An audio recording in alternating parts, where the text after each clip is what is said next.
Assalamualaikum semuanya. Jadi hari ini aku akan membuat video dengan tema toleransi. Buat kalian yang belum tahu arti toleransi, aku akan menjelaskan sedikit arti dari kata tersebut. Menurut Kamus Besar Bahasa Indonesia, toleransi memiliki arti bersikap menenggang pada pendirian yang berbeda dari pendirian kita. Lalu ada juga arti yang biasanya orang itu sudah tahu arti umum dari kata toleransi. Menurut Kompasiana, toleransi memiliki arti sikap atau sifat saling menghargai atau menghormati seseorang atau kelompok di suatu lingkungan atau di suatu masyarakat. Contohnya itu menurut aku, kita sebagai warga negara Indonesia sudah memiliki rasa toleransi yang cukup tinggi karena kita lahir di negara yang memiliki slogan Bhinneka Tunggal Ika. Yang artinya itu berbeda-beda tetapi tetap satu. Di sini aku kenapa memilih contoh ini karena menurut aku contoh ini yang paling bisa kalian pahami dan kalian mengerti. Kita hidup di negara yang memiliki perbedaan dari itu ras, budaya, bahasa, dan juga kepercayaan. Memiliki perbedaan yang cukup banyak dan juga memiliki perbedaan yang dimana menuntut kita untuk saling menghargai orang yang berbeda dengan kita.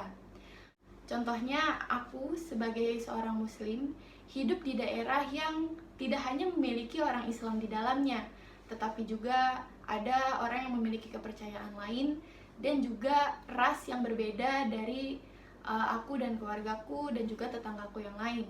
Aku sebagai muslim dituntut untuk saling menghormati dan juga menghargai perbedaan di antara kita. Karena menurut aku, kalau kita tidak memiliki rasa toleransi, maka lingkungan yang kita tinggali itu tidak akan memiliki perdamaian menurut aku ya. Dan juga kalau kita tidak memiliki rasa toleransi yang tinggi kepada seseorang yang berbeda dengan kita, maka kita akan berusaha menimbulkan masalah yang sebenarnya itu tidak harus ada gitu loh. Contohnya ini, misalkan aku sebagai seorang muslim tidak terima kalau lingkungan aku ini tercemar oleh orang yang rasnya itu bukan seperti aku dan juga kepercayaannya berbeda dari kepercayaan yang aku anut. Di sini aku pasti akan mengkritik orang tersebut yang berbeda dari aku dan mencoba menimbulkan masalah agar mereka semua pergi dari lingkungan aku. Jadi maksud aku di sini itu kalau kita tidak memiliki rasa toleransi, kita akan mencoba menimbulkan masalah yang seharusnya tidak terjadi. Nah, selanjutnya aku akan membahas macam-macam sikap toleransi yang ada di dalam lingkungan sekitar kita. Yuk langsung aja kita bahas. Yang pertama yaitu sikap negatif, yaitu sikap yang isi ajaran dan penganutnya tidak dihargai sama sekali. Contohnya seperti ini, aku sebagai seorang muslim tidak sama sekali menginginkan adanya orang yang menganut kepercayaan yang bukan agama Islam. Jadi aku sama sekali tidak menghargai apa yang dia ucapkan, apa yang dia lakukan, dan juga apa yang dia percayai.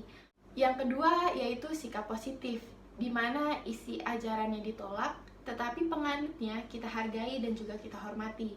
Nah, contohnya itu, aku memiliki tetangga yang kepercayaannya berbeda dariku.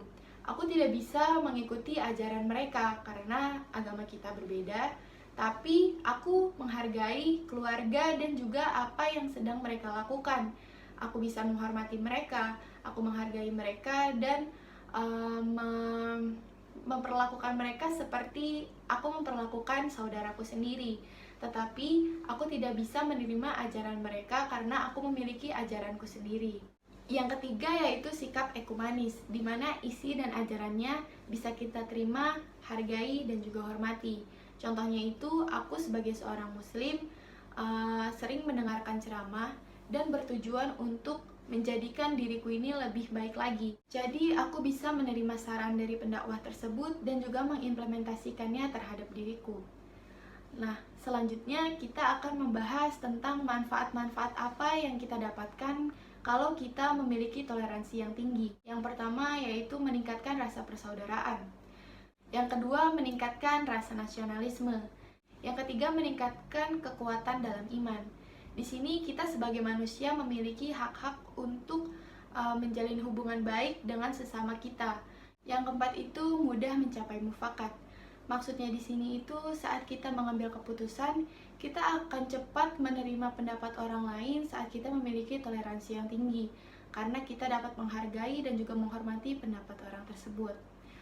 Lalu kita akan membahas tentang bagaimana toleransi itu berhubungan dengan Islam dan juga pada masanya. Contohnya itu di surat Al-Kafirun. Di sini orang Quraisy meminta orang Muslim memiliki batasan waktu saat mereka beribadah. Dan juga orang Quraisy meminta agar mereka bisa beribadah kepada kepercayaannya. Nah, dari sini aja kita sudah tahu bahwa Nabi Muhammad SAW sudah memiliki rasa toleransi yang tinggi dan juga mengajarkan kepada umatnya untuk saling menghargai apa yang dipercayai oleh orang yang berbeda dengan kepercayaan yang mereka anut. Jadi maksud aku di sini, kita sebagai orang yang sekarang sudah memiliki pengetahuan yang tinggi tentang toleransi. Menurut aku, kita lebih baik meningkatkan rasa toleransi kita karena manfaat-manfaat yang ada pun dapat membantu kita menjadi orang yang lebih baik lagi. Selain rasa toleransi yang sudah muncul pada masa Nabi, saya akan memberikan contoh bagaimana psikologi berhubungan dengan toleransi. Di sini kita sebagai seseorang yang belajar studi psikologi, menurut saya harus mampu memiliki rasa toleransi yang tinggi, karena nantinya saat kita menjadi seorang psikolog, kita akan menemui banyak orang yang memiliki perbedaan, karena kita sebagai psikolog nantinya akan menemui orang-orang yang memiliki kepercayaan yang berbeda-beda dengan kita. Kita akan menemui orang yang memiliki pendapat yang berbeda dengan kita. Kita sebagai psikolog harus memiliki rasa toleransi yang tinggi agar kita bisa menjalankan tugas kita dengan baik dan tidak condong kepada orang yang memiliki kepercayaan yang sama atau ras yang sama dengan kita. Jadi karena kita seorang psikolog, kita harus bersikap netral, yaitu dengan memiliki rasa toleransi yang tinggi. Oke teman-teman, segitu aja informasi yang bisa aku kasih ke kalian. Semoga bermanfaat. Terima kasih juga udah menonton video ini. Wassalamualaikum warahmatullahi wabarakatuh.